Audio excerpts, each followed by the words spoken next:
কই যাইতেছ? মুখটা কুড়াইতে? বাজারে যাই মাত বানানো। বয়স বাড়ছে না, এই বয়সে দোকানে যাইবা কেন?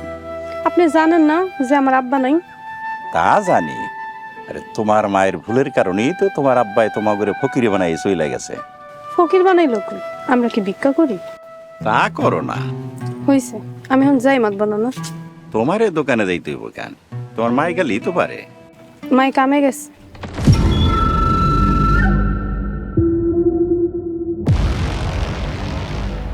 মাধবর সাহেব কি দেখেন?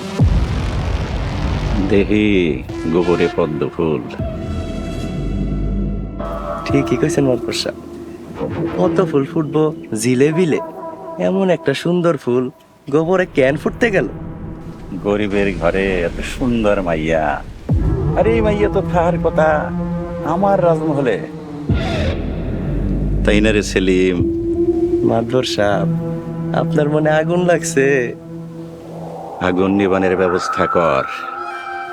আমি আপনার হুকুমের গোলাম মাধবর সাহেব, আপনি শুধু আমার হুকুম করেন। সেলিম, খেয়াল রাখিস কেউ যেন এই ফুলের সুবাস না পায়। আপনি কোনো চিন্তা করেন না মাধবর সাহেব, কেউ পাইব না।